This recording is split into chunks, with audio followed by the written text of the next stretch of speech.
Kenapa Jazirah Arab dipilih sebagai tempat munculnya Nabi terakhir? Kenapa Romawi dan Persia tidak menguasai Arab? Dan ini memudahkan Nabi untuk berdakwah.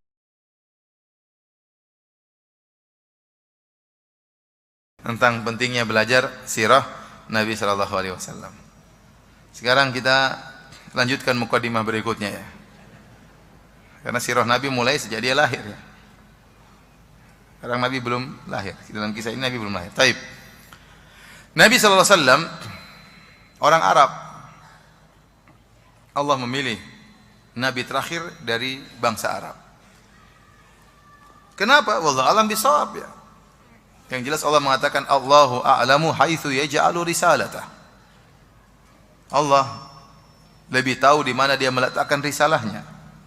Allah memilih bangsa Arab, di jazirah Arab muncul seorang nabi akhir zaman, penutup para anbiya, khatamul anbiya wal mursalin, khairul anbiya ya, sebaik-baik nabi, orang terbaik di alam semesta.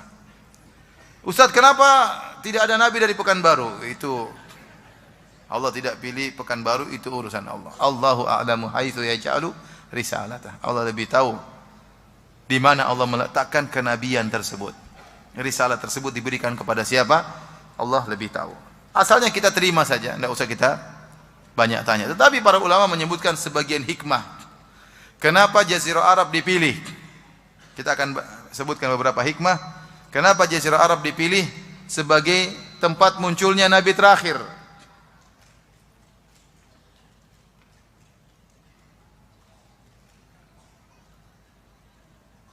Di antaranya disebutkan ya, bahwasanya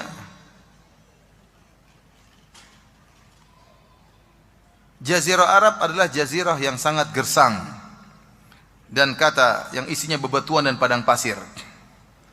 Dan kata al-Arab maknanya secara bahasa Arab mengarah kepada makna tandus, gersang dan bebatuan. Meskipun Jazirah Arab diliputi oleh negara-negara adidaya, ada Romawi, ada Persia ya. Namun Allah memilih Jazirah Arab. Kenapa? Karena Jazirah Arab lepas dari kekuasaan mereka. Lepas dari kekuasaan mereka. Sehingga waktu Nabi diutus ke Jazirah Arab adalah suatu negeri yang merdeka, tidak dijajah oleh negara adidaya yang lain. Dan ini mempermudah Nabi untuk apa? Berdakwah.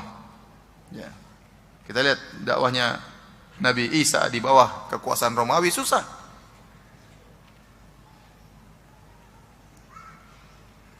Kenapa Romawi dan Persia tidak menguasai Arab? Ngapain juga menguasai Arab ya? Mau sampai ke Jazirah Arab harus berjalan mungkin ribuan kilometer, isinya pasir dan batu. Sampai di dalam cuma dapat batu juga. Terus apa faedahnya? Zaman tersebut belum ada namanya minyak ya.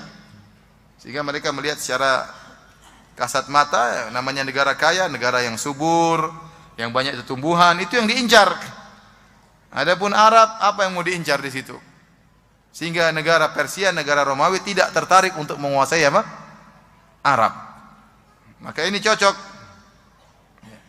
untuk diutus Nabi SAW di suatu negara yang terlepas dari kekuasaan negara-negara adidaya, tidak dijajah. Yang kedua, kenapa dipilih Jazirah Arab? Tatkala itu Jazirah Arab tidak ada satu agama yang menyatukan mereka.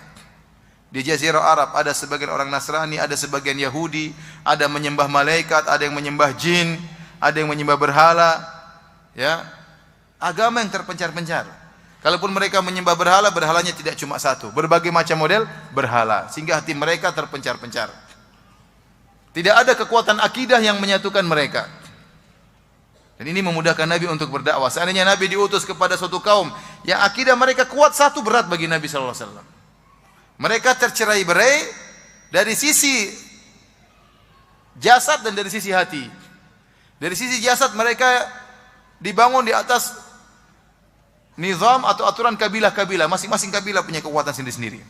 Sehingga sering terjadi perang kabilah di antara mereka, perang suku. Dari sisi hati, hati mereka tidak bersatu. Karena berbagai macam agama tersebar tatkala itu. Kalaupun mereka sama-sama musyrik, berhalanya beda-beda. Ya. Ente punya berhala apa? Saya punya berhala ini ya. Tuhan ente siapa? Tuhan saya ini. Jadi masing-masing membanggakan berhalanya. Ya, dan ini memudahkan Nabi juga untuk berdakwah. Karena kalau mereka punya kekuatan akidah yang satu, sulit untuk ditembus. Kalau Nabi diutus di Persia berhadapan dengan Majusi, semuanya Majusi kompak, susah.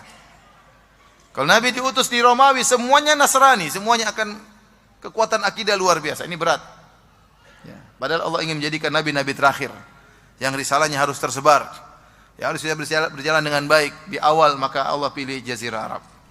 Mereka tidak punya kekuatan akidah yang menyatukan mereka. Kemudian di antara hikmah kenapa Allah pilih Jazirah Arab. Jazirah Arab meskipun begitu luas, luasnya luar biasa, bahasanya cuma satu, bahasa Arab. Sehingga dakwah mudah tersebar di Jazirah tersebut karena semuanya ngomong pakai satu bahasa. Yang berbeda cuma dialek, lahjah, beda. Sampai sekarang masih beda. Kita lihat lahjahnya orang Saudi beda dengan lahjahnya orang Mesir, beda dengan lahjahnya orang-orang Yaman, berbeda. Tapi semua mereka adalah orang apa? Orang Arab. Seandainya Nabi Muhammad SAW adalah orang Jawa, orang Sumatera protes nanti. Wah, ini Nabi Jawa doang ya. Dan susah tersebar. Nusantara ini enggak terlalu besar, besar sih, besar, tapi bahasanya sampai ratusan. Kalau Nabi berbahasa Bugis, bagaimana yang lainnya? Mau disampaikan dakwah kepada orang Jawa, susah. Enggak ngerti bahasa Bugis. Kalau Nabi Madura, repot. Yang lain juga tidak ngerti bahasa Madura. Sehingga tersendat akan tersebarnya, dakwah tersebut. Ternyata Jazirah Arab begitu luas, semuanya pakai bahasa Arab. Sehingga begitu tersebar, langsung mudah tersebar ke seantero Jazirah Arab. Dan di antara hal yang menakjubkan, kenapa Allah pilih Arab? Arab itu bahasa yang terindah. Antum tanya sama orang yang menguasai beberapa bahasa, tanya, bahasa apa yang paling bagus? Pasti dia katakan bahasa apa? Arab. Balaghahnya luar biasa, syairnya begitu indah. Luar biasa bahasa Arab.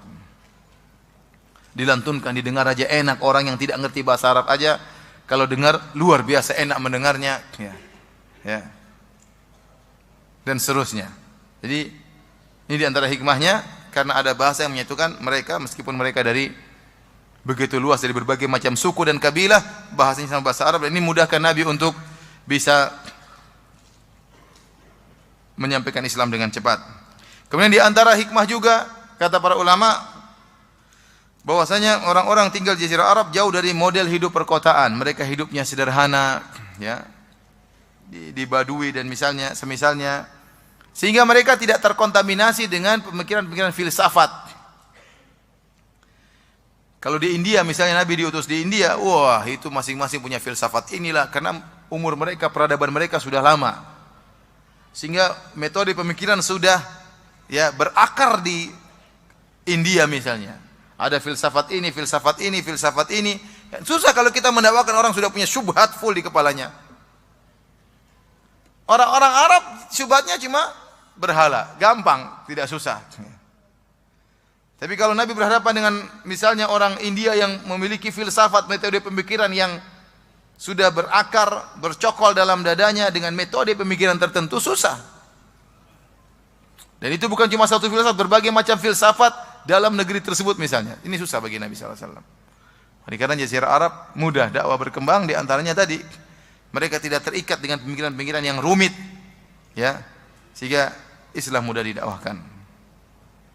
Kemudian Allah alam bisawab, di antaranya juga Jazirah Arab waktu itu ya lagi tersebar berbagai macam kerusakan, perzinahan, ya, pembunuhan, bunuh anak hidup-hidup, ya, perjudian, khamar sudah jadi tradisi, ya, lagi rusak-rusaknya. Ya.